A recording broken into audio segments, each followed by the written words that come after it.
Author Mary Ann Tirone Smith grew up in a time where certain things were just not discussed. That's why she's now breaking her silence and has written about her troubled childhood in a new memoir, Girls of a Tender Age. Mary Ann, any sense that you may have figured out why you became a mystery writer? It was pointed out to me by my wonderful editor that here I was, this happy, cheerful woman, writing these mysteries which contained terrible, graphic deaths. And in one case, my sleuth stepped in and saved a child who was 11, and she didn't die. And when I was a little girl, my little 11-year-old friend did die, and I think I've been trying to prevent the crime from happening. It was time to face up to the fact that it did happen. Yeah. I mean, a very repressed environment where this horrible crime, the rape and murder of one of your little chums, and basically no one would talk about it. Tell us about the events. It was a matter of evil crossing the path of innocence practically in my backyard. And we came to school the day after Irene was murdered thinking she was kidnapped. We didn't know where she was. And we knew something was wrong, we didn't know what was wrong. And we went into our classroom and the teacher said, "We will not speak of Irene." And the janitor was called in to take her desk out of the row and out of the room. And then we found out what had happened, and we were told we're not to talk about it. This was the 50s. You didn't complain, you didn't whine, you put things behind you, and you soldiered on.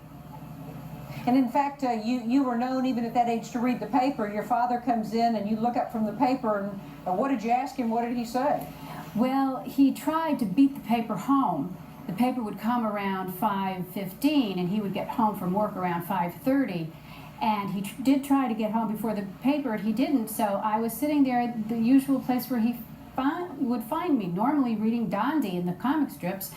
And I looked up at him, I said, "Daddy, what's rape?"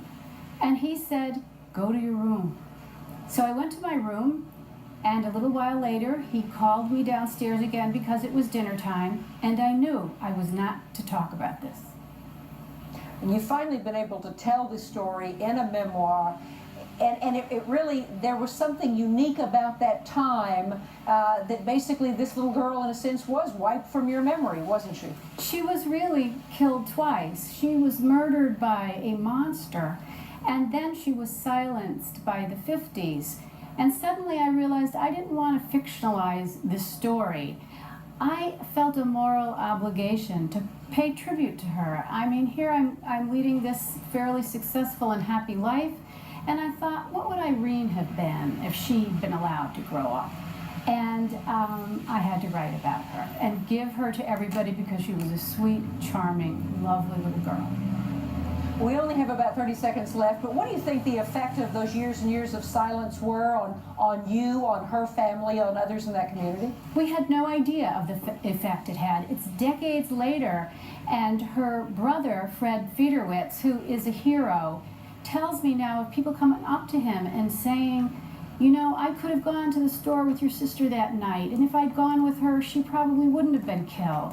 And it's affected people all this time, and now we're finally allowed to let it all out and bring Irene back to us. Oh, well, Mary Ann Tirone Smith, the book is Girls of a Tender Age, an amazing story. Thank you very, very much. Thank you, Catherine. Coming up